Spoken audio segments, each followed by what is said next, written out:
Have you ever thought about how 5 seconds could decide a life? I was there in that moment, and the memory still presses heavily on my chest like a scar that never fades. That day began like any other morning at the waste plant on Detroit's east side. Normal for us meant steel hell, grinders screaming, metal snapping, the stench of oil mixed with a haze of smoke and dust. After 7 years, I'd learned to live with it. 10-hour shifts, noise so constant my ears went numb.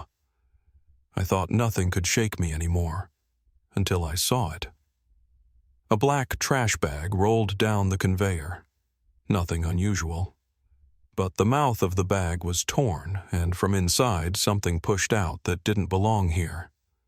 A small, sharp ear, rust-colored, trembling. I froze. For a heartbeat, my brain refused, but my chest knew. This wasn't garbage. It was a puppy.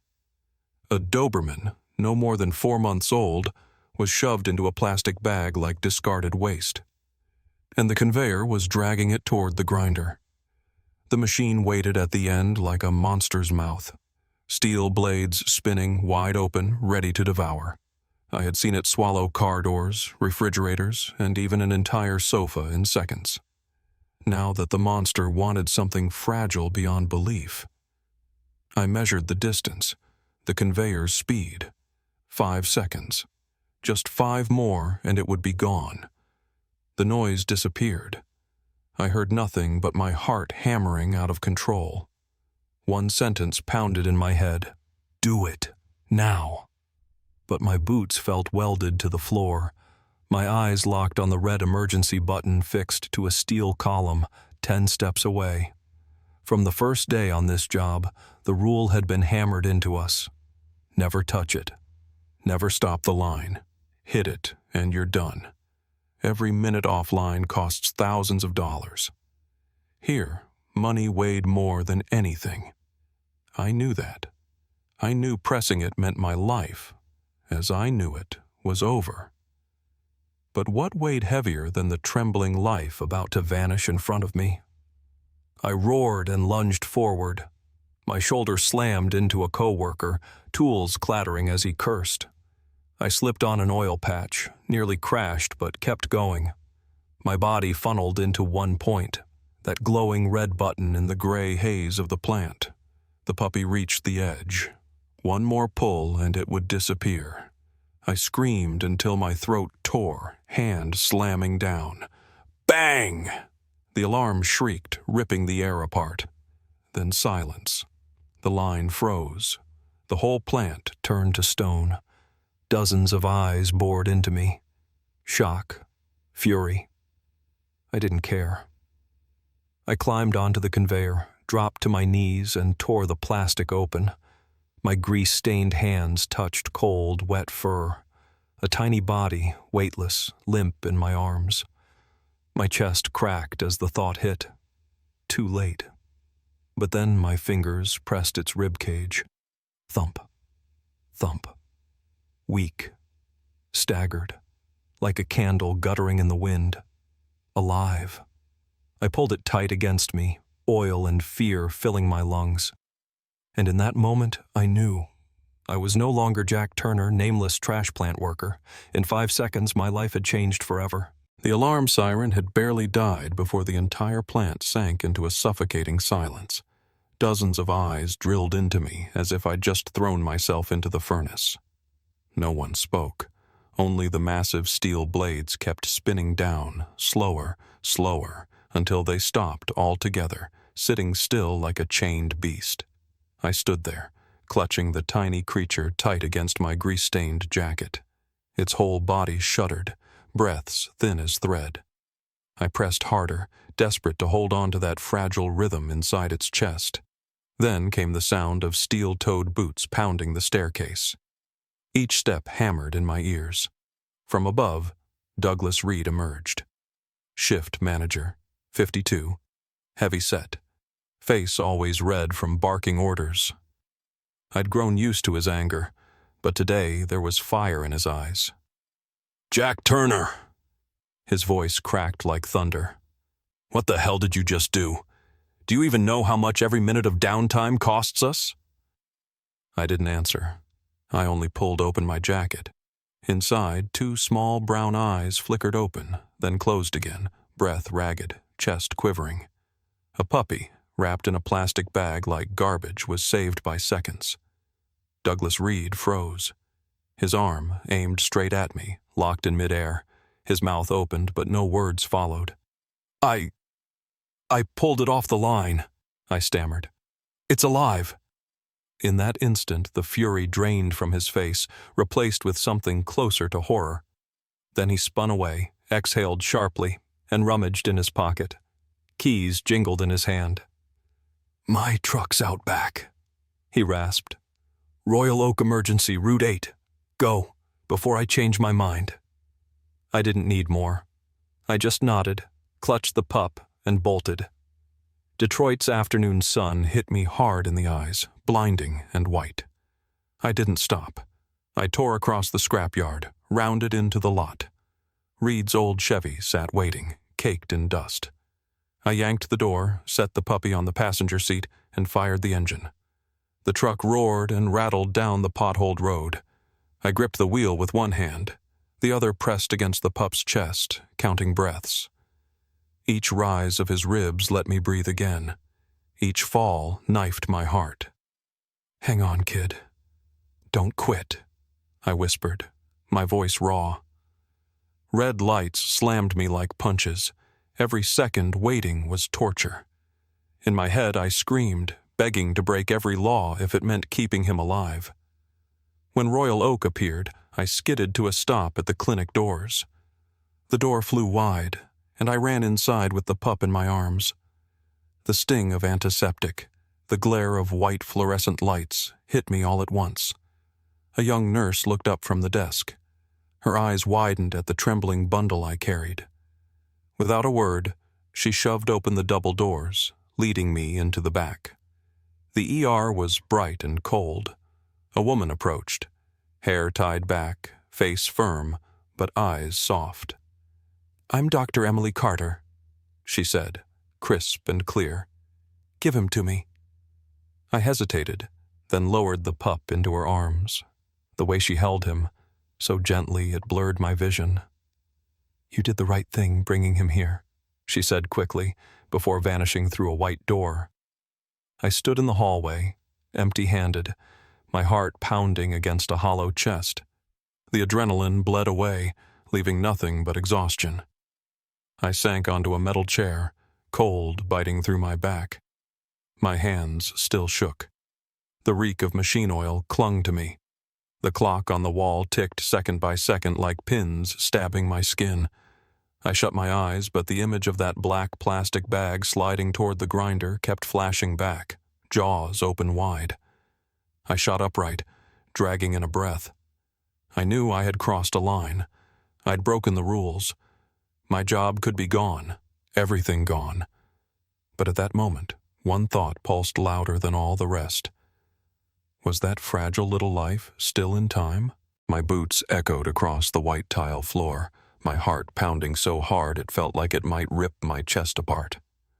I sat slumped in the hallway, head down, hands still trembling from the emptiness of handing the pup over to Dr. Emily Carter.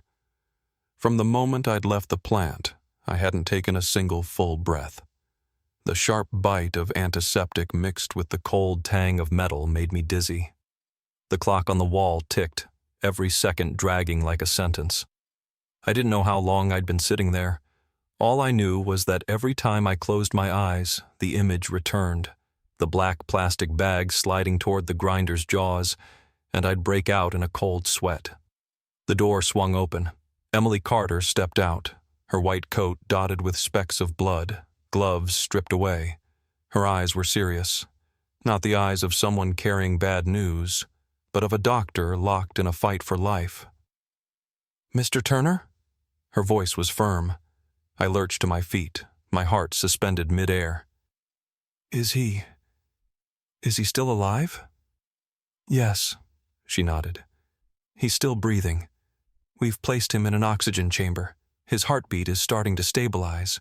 But That butt dropped like a blade. I held my breath. Emily raised an X-ray film to the fluorescent light. 2 back legs showed up fractured like snapped branches, jagged breaks twisting in unnatural lines. "Both rear legs are severely broken," she said. "If we don't operate immediately, the bones will heal incorrectly. He'll be crippled for life, or worse, complications could end him." The room spun. My whole body sank like lead. Can he be saved?" "There's a chance," Emily answered carefully. "He's very young, 3 or 4 months. His body has resilience, but the surgery will be complex. Pins, plates, and months of physical therapy. The cost won't be small." I bit down hard, chest heaving. I didn't have much. My savings barely kept Reed's old truck alive and paid rent for a crumbling East Side apartment. If I threw it all into this, I'd have nothing left for myself. But then I remembered pressing my fingers to that tiny chest, feeling the faint heartbeat flutter back. I remembered the smell of oil, the fragile body trembling against me on the conveyor, and I knew I had no right to turn away. "Do it," I said, my voice steadier than I expected. "Whatever it takes. I'll find a way." Emily studied me for a long moment, weighing something in her eyes. Finally, she nodded. "All right, we'll begin this afternoon." I sat at the desk, signing a stack of papers. Each stroke of the pen felt like slicing open a wallet already empty. Yet instead of crushing me, it lifted me. For the first time in years, I felt like I was doing something right. The surgery dragged on for hours. I sat outside, eyes locked on the clock's hands, every minute an ordeal. When the operating room doors swung open, my heart nearly split. Emily pulled down her mask. On her stern face, a small smile flickered. "He made it. We stabilized the bones with pins and plates, but the road ahead will be long. If he's lucky, he could walk in 6 months. Maybe longer." I exhaled, knees nearly buckling. "Thank God." She laid a hand on my shoulder. "You gave him a chance. Now the rest depends on both of you." I nodded, eyes burning. When they let me into recovery, I saw him in a small kennel, his body wrapped in white bandages, back legs strapped in shiny braces. But his chest still rose and fell, each breath labored but stubborn. I set my hand on the cold steel frame and whispered, "You're still here, and I swear, I won't let you face this alone." In that moment, I knew. From the second I'd slammed that red button at the plant, my life had turned down a different road, and now that road had only just begun. That night I didn't sleep. The image of the puppy in the oxygen chamber, chest-bound, breaths ragged, clung to me. But another thought haunted me harder. That black plastic bag on the conveyor. It hadn't gotten there by itself. Someone had put it there. The next morning, Detroit lay under a thin drizzle, rain streaking long trails down the windshield. I drove Reed's old Chevy back to the plant, one thought in my head: find the truth. I walked into Douglas Reed's office without knocking. He sat behind his wooden desk, coffee steaming, dark circles under his eyes like he hadn't slept either. His brow furrowed when he saw me. "Jack," his voice rasped, "do you know how many calls I got from upstairs yesterday because of you? They want an account for every minute that the line was shut down." I planted both hands on his desk and locked eyes with him. "I need to see yesterday's camera feed. Dump zone 3. He narrowed his eyes. "For what?" "Because someone threw that bag onto the conveyor," I said, my teeth clenched. "There was a life inside, and I won't stop until I know who." The room thickened with silence. Outside, rain tapped against the glass, steady as my racing pulse. Reed exhaled, rubbed his forehead, then pointed toward the surveillance room. "In there. But if you find something, it comes to me first. Clear? I nodded. The monitoring room was cramped, lit by the flicker of an old fluorescent tube. Rows of black and white screens stacked high, each showing a different angle of the plant. I sat down, rewound the tape from yesterday's shift.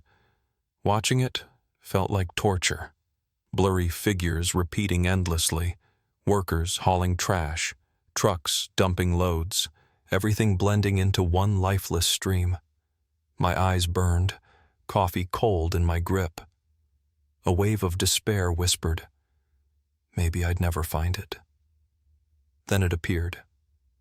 Camera 7, Dump Zone 3. A truck emptied its load onto the floor.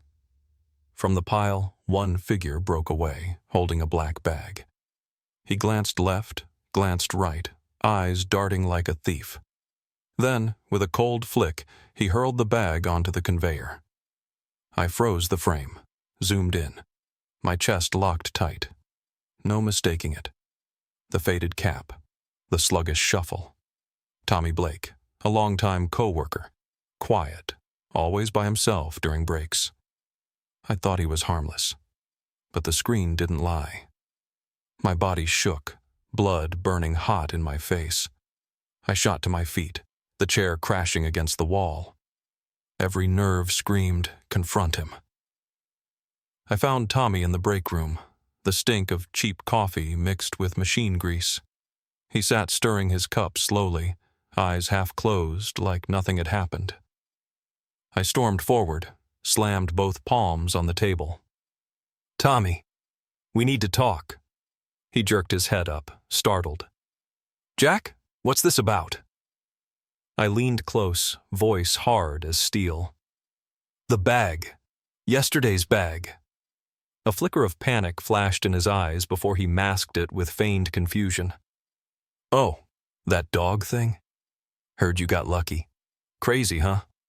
Who'd do something like that? Don't play dumb, I growled. I saw the footage. Camera 7. I saw you. You carried that bag. You threw it on the conveyor. You looked around to make sure no one was watching. The spoon slipped from his hand, clattering into the cup. His face drained pale, his hands trembling. I thought it was dead, he stammered. I found it on the road, not moving. I thought it got hit by a car.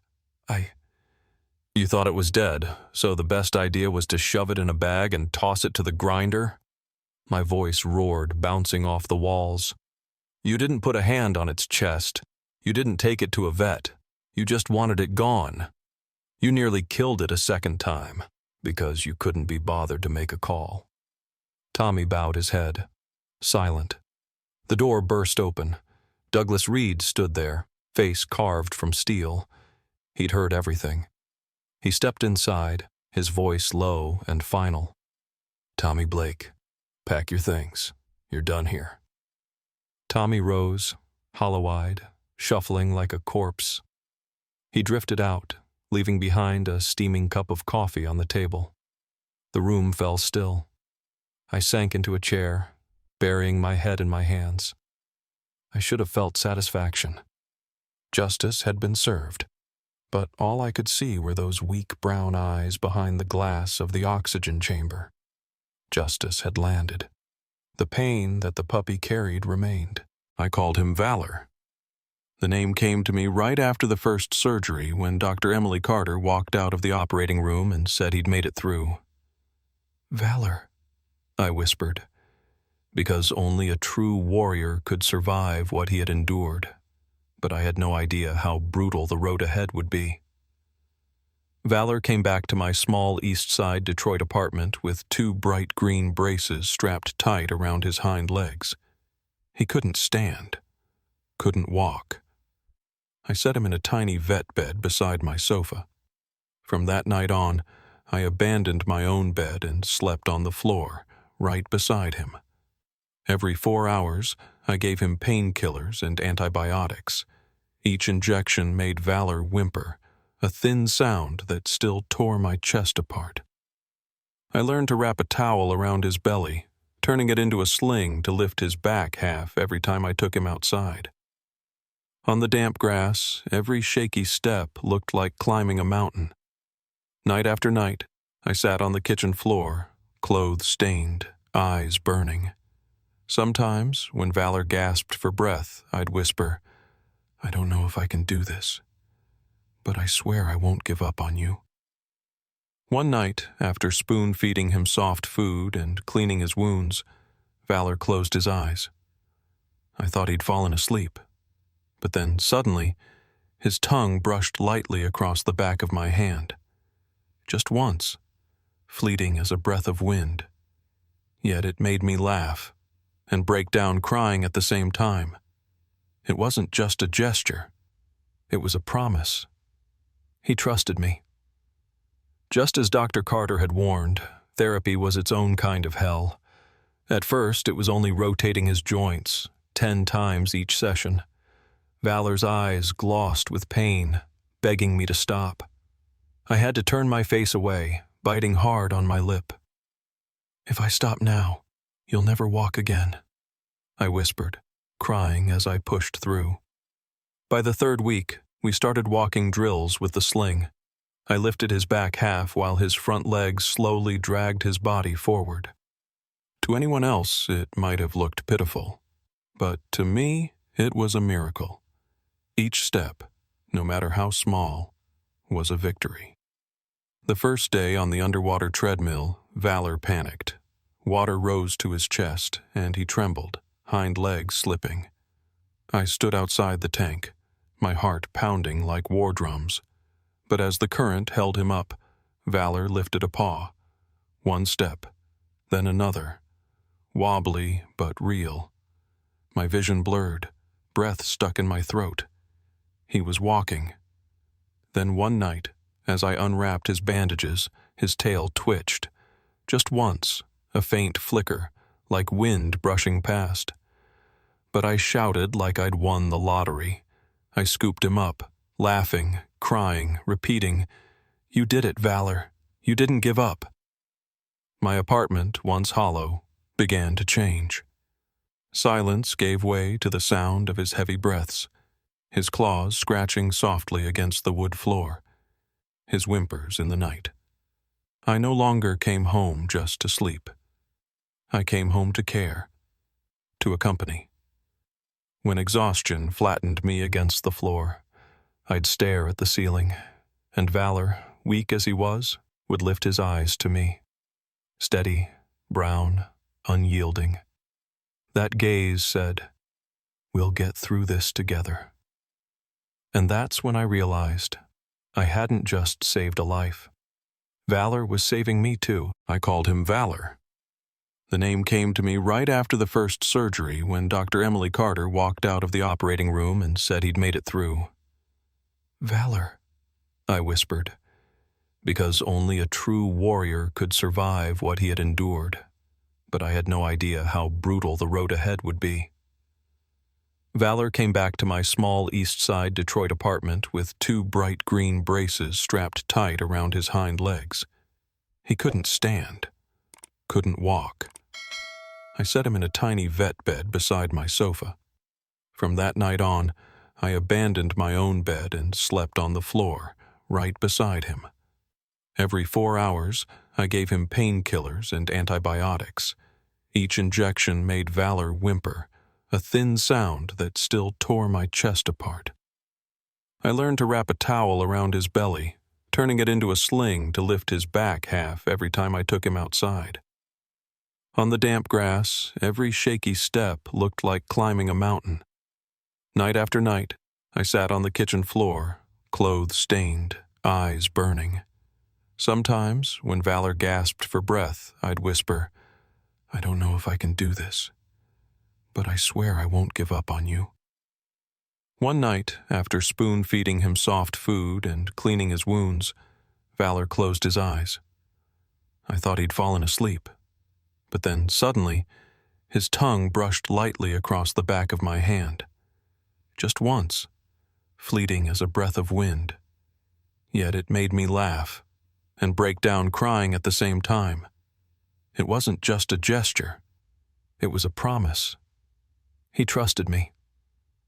Just as Dr. Carter had warned, therapy was its own kind of hell. At first, it was only rotating his joints, 10 times each session. Valor's eyes glossed with pain, begging me to stop. I had to turn my face away, biting hard on my lip. "If I stop now, you'll never walk again," I whispered, crying as I pushed through. By the 3rd week, we started walking drills with the sling. I lifted his back half while his front legs slowly dragged his body forward. To anyone else, it might have looked pitiful, but to me, it was a miracle. Each step, no matter how small, was a victory. The first day on the underwater treadmill, Valor panicked. Water rose to his chest, and he trembled, hind legs slipping. I stood outside the tank, my heart pounding like war drums. But as the current held him up, Valor lifted a paw. One step, then another. Wobbly but real. My vision blurred, breath stuck in my throat. He was walking. Then one night, as I unwrapped his bandages, his tail twitched. Just once, a faint flicker, like wind brushing past. But I shouted like I'd won the lottery. I scooped him up, laughing, crying, repeating, "You did it, Valor.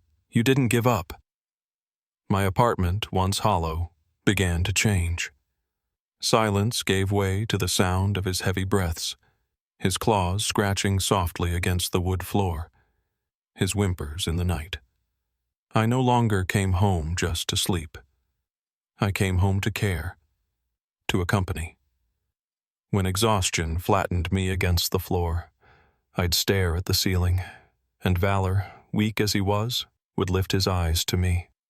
Steady, brown, unyielding. That gaze said, "We'll get through this together." And that's when I realized I hadn't just saved a life.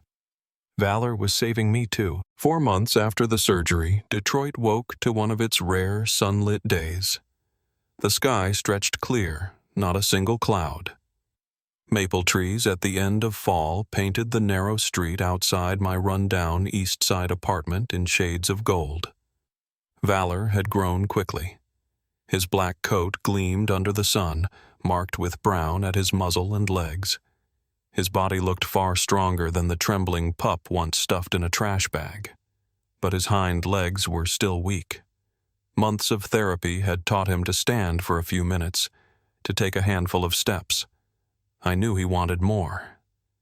He wanted to be a dog again. That afternoon, I led Valor out to the patch of grass behind the apartment building. The blades were wet with dew, scattered with fallen yellow leaves. I clipped the leash, bent down, and met his brown eyes. "Easy, kid. One step at a time." We began to walk. Valor trembled, each step awkward, but his eyes lit up. I steadied him, encouraged him. Every time his hind legs lifted, I whispered, "Good. That's it. Good boy." Then a breeze swept through. A golden maple leaf spun from the sky, swirling in the late afternoon light.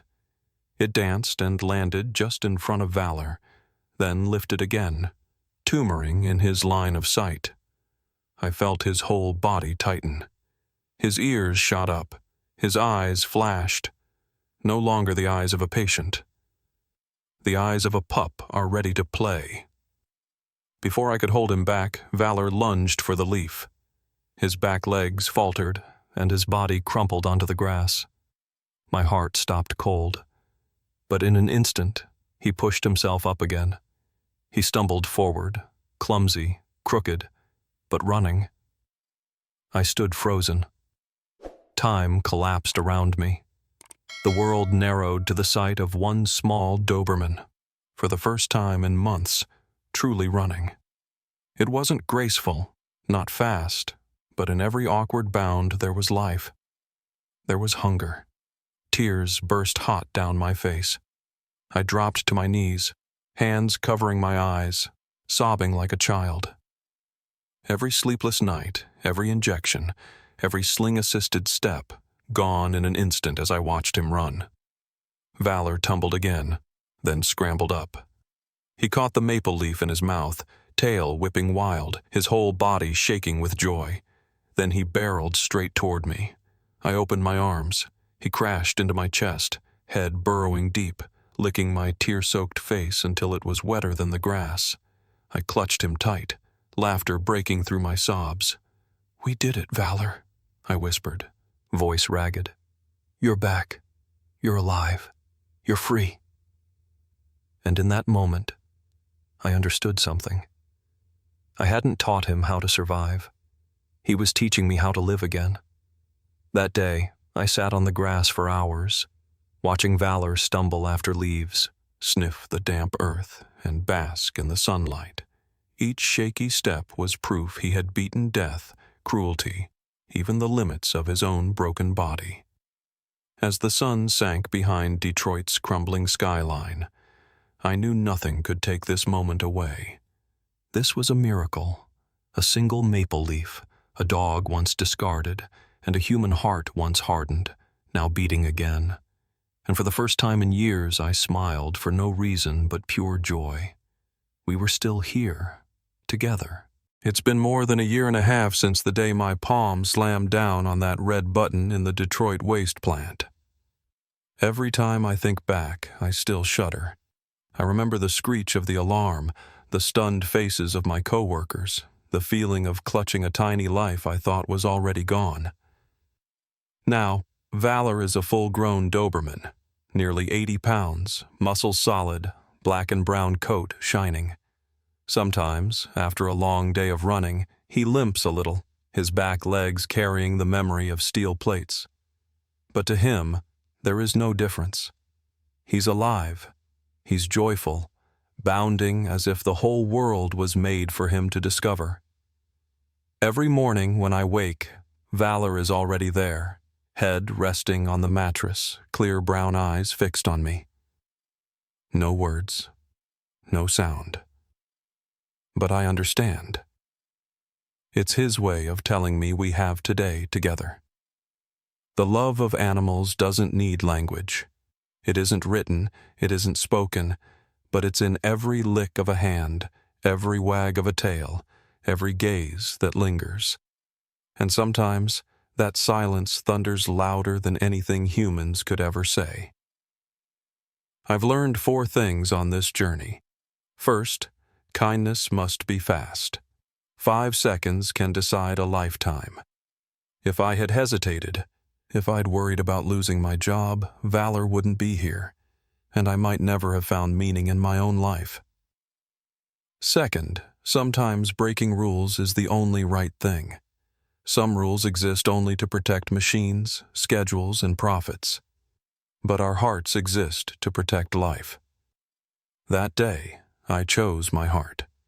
Third, justice matters, but only love heals. Firing Tommy didn't help Valor walk again. Only patience, love, and sleepless nights brought him back. Fourth, no one recovers alone. We need each other to mend what's broken, bones or hearts. I saved Valor, but it was he who saved me from a cold, hollow life. Sometimes I wonder, what makes animals love us so deeply, even after pain, even after abandonment? They can't speak, but they trust. They don't have words, but they send a message stronger than language. I'm here. I need you. And I won't leave you. Every time Valor lays his head on my legs and drifts into sleep, his breathing steady, my throat tightens. He doesn't remember the plastic bag. He doesn't remember the grinder's teeth or the nights in the oxygen chamber. But I do. And that memory drives me to tell this story, to remind people that kindness can press a red button in the middle of an indifferent world.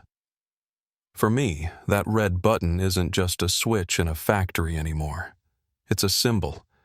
It reminds me that anyone, anytime, can be the person who dares to stop, who dares to save a fragile life being thrown away. Maybe it's a dog lost on the highway, a cat shivering under a porch, or some small creature waiting for you in the dark. And when that moment comes, your heart will whisper, "Press the red button." Valor doesn't know he was once treated like trash. He doesn't remember being tied up in plastic, seconds from death.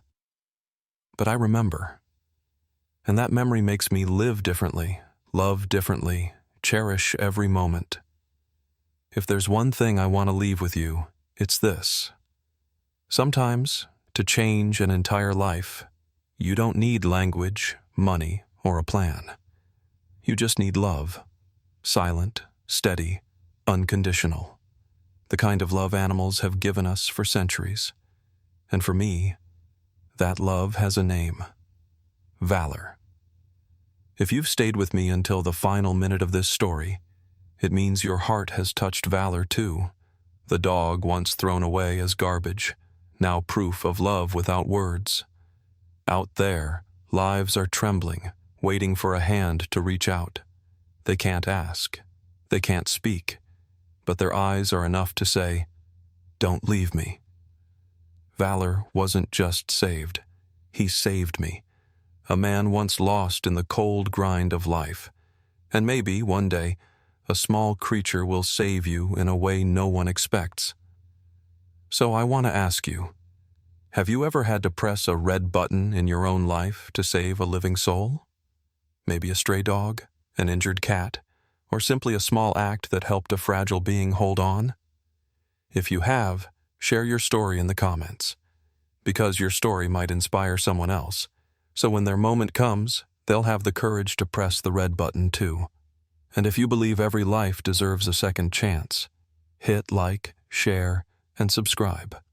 Every click, every share, could be the bridge that leads a fragile soul to their rescuer. We can't save them all. But if each of us saves once, one life, one moment, this world will be a far kinder place. Because right now, somewhere out there, a pair of eyes is waiting. And all it takes is your choice. All it takes is one red button pressed for a life to begin again.